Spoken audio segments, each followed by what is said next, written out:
As you know, you're the Fat Cat developer, and you know the book on you is that you throw little old ladies who can't afford the rent out of the apartment.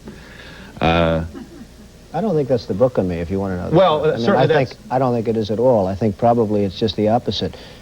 We have very wealthy people in this particular building. We have a building on 100 Central Park South, probably the best piece of real estate in New York in the world.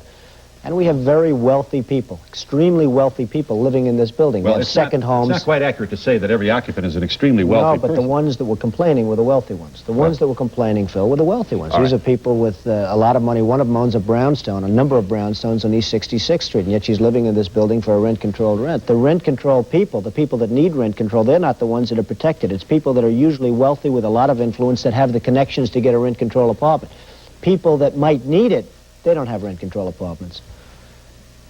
Well, that's a little facile. I mean, it's a little bit like saying, you know, those people are out of work because they're lazy. No, it's I think it may be. Well, first of all, let's the building on Central Park South has been settled. You own it, and you've made your deal with all the residents. We're very happy with it. Score one for you. Very happy. Back to this this lawsuit. So you hire Roy Cohn, and he goes to work, and you win it. Cohn doesn't like lawyers either because they always want to settle, and you don't like that about lawyers. The idea of settling drove me crazy. The fact was that we did rent to blacks in our buildings. What we didn't do was rent to welfare cases, white or black. I'd watched what happened when the government came after Samuel Lafrac, another builder, and he caved in and started taking welfare cases. They virtually ruined his buildings.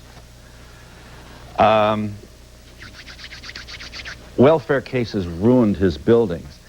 Isn't that... Aren't you pretty close here to looking like an insensitive guy from atop your Trump Tower looking down on the Woolman Rink over the vast holdings of your own empire?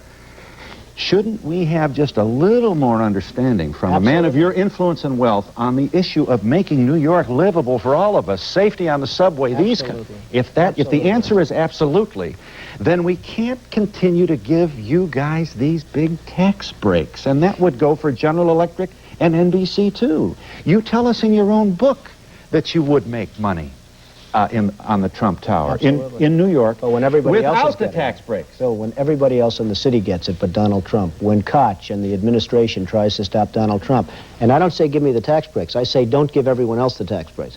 If every other building being built in New York City is entitled to a residential tax abatement and Trump Tower goes and I'm not entitled, I'm the only building in the city of New York that's not entitled, I don't think that's appropriate. Look at the location of your building. What difference does it make? There are other wonderful locations. Phil, there are other wonderful locations also that are also getting tax abatements. I won the case. They didn't give it to me. It took me 2.5 years in court. I won it 7-0 in 3 different courts, and I'm very happy about it.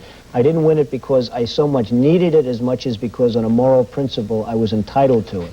If nobody's going to get it, I'm satisfied. If everybody's going to get it, I shouldn't be the only one that's not getting it, Phil.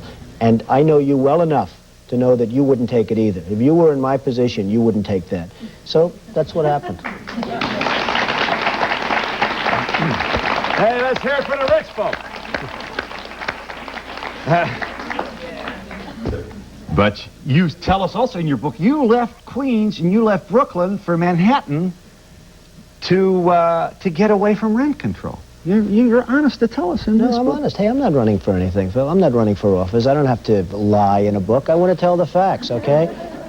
I mean, do you want me to say little fibs and little this and little that and how much we all love rent control and what a great thing it's been for New York? It's been a disaster for New York. It's badly hurt New York. It's crippled New York. It's made it impossible for a lot of people to live in New York. And you see what's happening. You look at the Bronx. You look at certain parts of Queens and Brooklyn. You see what rent control's done. And I think you know it as well as anybody else. Rent control, and I'm one of the few developers in the world that would ever say it, some forms of rent control are sometimes necessary to protect the elderly, to protect people that truly don't have the money. But when you have multimillionaires, and not all instances of this, Phil, there's not all instances, but you go to Manhattan, the prime sections of Manhattan, where you have rent control and rent stabilization all over. Those are wealthy people in many instances, and I don't mean in every instance, Phil, but I mean in many, and I would say in a majority. You have multi-millionaires in some cases living in apartments for $200, $300, and $500 a month that should be paying many times. This is going to sound a little unusual, but New York rents can be $10,000 and $20,000 a month. What does that mean? What does that mean, Phil? That means that the city can't tax, because if a wealthy person's paying $300 a month, you can't really tax that beyond a certain point, 20% of that or whatever it might be. So the city's always short of funds. It's a joke what's happened. And the people that need rent control, and there are some indeed, those aren't the people that have it. It's the people with the connections. Somebody knows Trump. Somebody knows somebody else. They call up. They say, do me a favor. That's what it's all about. This audience wants to get in here. Mr. Trump, sir, if your position is, let's grant a given. No doubt about it, under rent control circumstances, there are going to be certain people who don't need it who get it. Not unlike Social Security. There are going to be some people who get it who don't need it. But to suggest that rent control is somehow being pervasively abused throughout the island of Manhattan by people who don't need it, I do have plenty of doubt. Well, you ought to check the numbers, Phil. I mean, I can tell you something. Now, one little thing. All I'm asking for is a simple thing. Give a means test. If a person makes $150,000 a year working in a big advertising agency, if a person makes $200,000, $300,000, $100,000, $75,000 a year, let there be a means test so that that person will give the apartment to somebody that can afford it if you have to do that, Phil. Why can't there be a means test? Well, why should multimillionaires live for $300 or $400 a month when poor people are paying more than that and have to pay more? And how many people would have to work in the office to determine whether or not people are of means or not of means? And would you build the building? It'd be a very large one, occupied by thousands of bureaucrats trying to figure out who does and who doesn't. You wouldn't. It isn't that simple. Just to, and what you about know the kind of money you're talking about? If you emptied and made available to people that need really this protection, the apartments occupied by very wealthy people in New York, you're talking about tremendous amounts of money. And I mean, if you're talking about a number of accountants in order to administrate a program, you're not talking about a lot relative to what we're talking. You should not have called Mayor Koch a moron. That was not good public relations. Hey, what can I do? Well, aren't you a little, don't you want to take this back at all? I don't think it's bad public relations. No, I don't take it back. When it comes to running the city, he's about as bad as anybody I've seen. Ed Koch has been a disaster for New York. People that live in New York understand it. Taxes have gone through the roof. Everything's gone through. You have, whether it's a Wallman rink or a subway system, whether it's a school that comes in and takes 8 or 9 years. Excuse me, but you're out with your folks at City Hall getting your picture taken. Was it good old days? Well, I guess he liked me in those days. No, I just think that, and this is, and I don't think you have to be passionately committed to City Hall or anybody to conclude that this kind of language from someone of your power and influence is not good style. Phil, from my standpoint, it doesn't really matter. Again, I'm not running for office. If the point is made better by saying that, let the point be made. He's done a lousy job as the mayor. Anybody from New York probably understands it and knows it. It's gone down now, and it's going down as the most corrupt. Hey, Phil. This is the most corrupt administration in the history of the city. They have their problem. I happen to agree with your assessment of Mayor Koch in New York City. What do you think will finally have to happen to bring his downfall?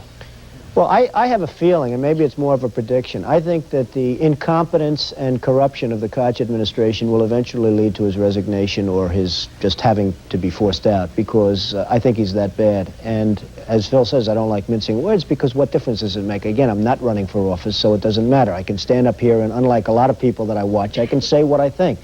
But that's much of a prediction. I believe that the incompetence and corruption will ultimately lead to his having to get out.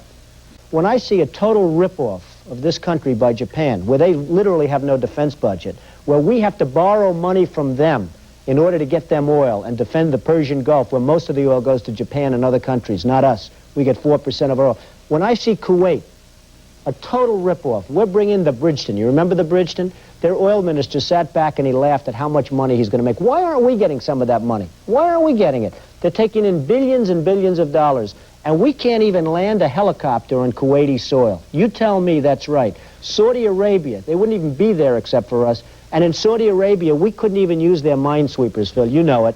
We said, could we use your minesweepers? Ours are old, outdated, not worth a damn. They said, no, you can't use our minesweepers to protect the Persian Gulf. I mean, it's a disgrace. What's going on? On his enemies. If people screw me, I screw back in spades. I mean, is there something wrong with that? Tell me. Phil, is there something wrong with that? Well, a confrontational kind of I'll get you used. You keep saying you're not running for office, but why don't you? Run for mayor of New York.